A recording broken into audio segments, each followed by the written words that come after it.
the materialist worldviews of the 20th century took their justification, I think, in an important respect from the evolutionary worldview, that if we are creatures of matter, maybe we should take history into our own hands and engineer human culture, engineer it in a way that we would engineer a machine. While I would never want to indict a scientific theory for the way that someone may misuse it, I think that views of human nature that lower our estimation of what we are have consequences for how people treat each other. In Darwinism, there's a denial of any intrinsic dignity for human persons.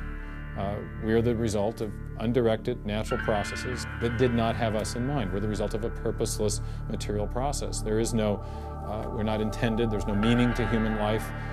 When we die, we rot.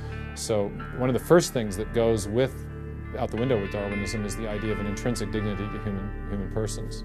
And with that, then that opens the door to all manner of ideologies that are predicated on the idea that essentially meaning is whatever we create, and justice flows out of the barrel of a gun. First of all, if you take seriously that evolution has to do with, the transition of life forms, and that life and death are just natural processes, then one gets to be liberal about abortion and euthanasia.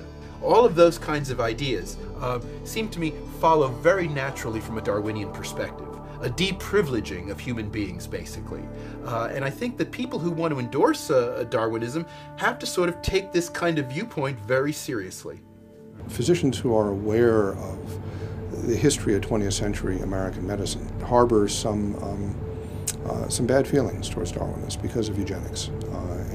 Eugenics, which was an attempt to breed human beings, it was the darkest chapter of American medicine ever. There were 50,000 people involuntarily sterilized because they were deemed unfit to breed, basically. The two great materialist ideologies of the 20th century, the National Socialist ideology and the Marxist socialist ideology, cited or drew on Darwinism as an intellectual taproot and justified. Do you think there could have been, could there have been Nazism and the idea that one racial group was dramatically superior to another without Darwinism?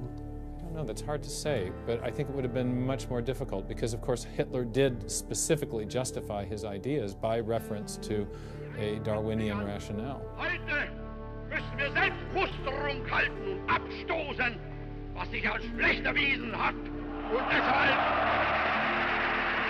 It's had very, very degradative effects, degrading effects on our culture and on our capacity of our people to view themselves as spiritual beings with a will, with the capacity to do right and wrong, with a capacity to make meaningful choices in a broad human cultural context.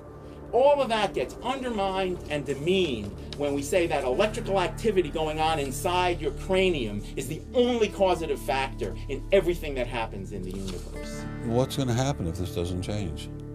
Well, I think we're watching it happen, aren't we? We're watching what happens in a culture where people no longer believe that the truth matters, when people no longer believe that self-command and self-discipline are for any other function other than to make money. When people start to believe that there's no greater good to live up to, what do you get? You get a coarse, vile, animal-like culture that every honest person finds unsavory and unsettling.